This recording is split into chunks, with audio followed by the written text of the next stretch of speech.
Olá, oitavo ano, tudo bem com vocês? Estou aqui para gravar mais uma aula e hoje nós vamos falar das orações coordenadas. Já começamos a falar um pouquinho sobre o período composto por coordenação, e por subordinação. Então vamos pensar aqui nesse período composto por coordenação, que é formado por orações coordenadas, Primeiramente, o conceito geral de orações coordenadas. São aquelas orações com independência sintática, certo? O que isso significa? Que são orações independentes. Eu posso separar elas, Eu tenho um período aí formado, por exemplo, por 2 ou 3 orações coordenadas. Eu posso separar cada uma e formar períodos simples com cada uma delas, porque elas são orações independentes sintaticamente. Elas se ligam aí pelo sentido, pelo contexto, mas sintaticamente elas são independentes, não precisam uma da outra para que o período possa fazer sentido. As orações coordenadas, elas vão se dividir em 2 grupos. As orações coordenadas sindéticas e assindéticas. Vamos ver aqui, as orações coordenadas que são assindéticas, Pensando aqui no a, como aquela partícula de negação, E sindética, que vem de sindeto, de conjunção. Então, o que é uma oração coordenada assindética? Aquela que não tem conjunção, ou seja, sem conjunção. As orações são separadas apenas por vírgulas, sem o uso dessa palavra conectiva.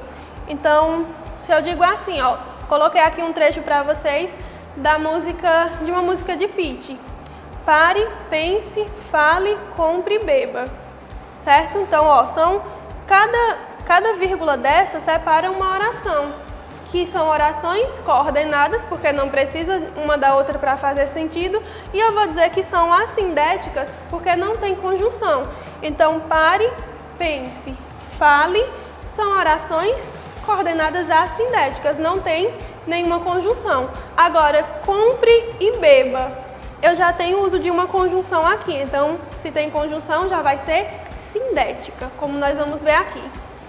Então, quando o período tem apenas vírgulas, separando aqui, separando uma oração da outra e as orações são independentes, orações coordenadas assindéticas. E quando eu tenho aqui orações coordenadas sindéticas, são aquelas que possuem o sindeto, que possuem a conjunção, seja com conjunção, com conectivo. E essas orações que são sindéticas, elas vão se dividir em 5 grupos, ok? 5 classificações aí eu vou ter para elas. Primeiro, ela pode ser aditiva, adversativa, alternativa, conclusiva ou explicativa. Na aula de hoje, nós vamos ver as 2 primeiras, as aditivas e as adversativas.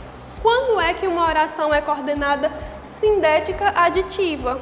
Quando ela tem valor semântico de adição, quando exprime uma ideia de adição, ok? Exemplo, eu vou à festa e chegarei tarde, ok? Então, vou à festa e chegarei tarde. Eu estou aqui apenas adicionando uma informação à outra. Primeiro eu dei uma informação, que eu vou à festa. Depois eu dei uma outra informação, que foi o quê? Chegarei tarde.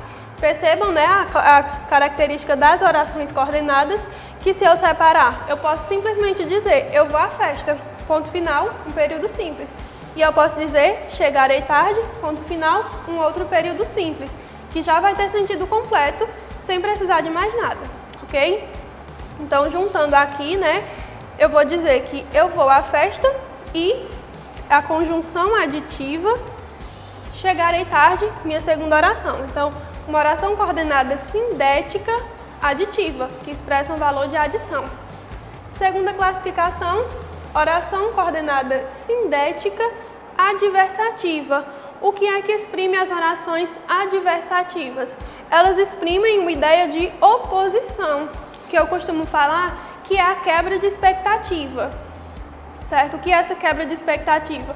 Quando uma oração, eu falo uma coisa e a partir dessa oração eu espero uma informação e na verdade é outra. Vamos ver como isso funciona com um exemplo.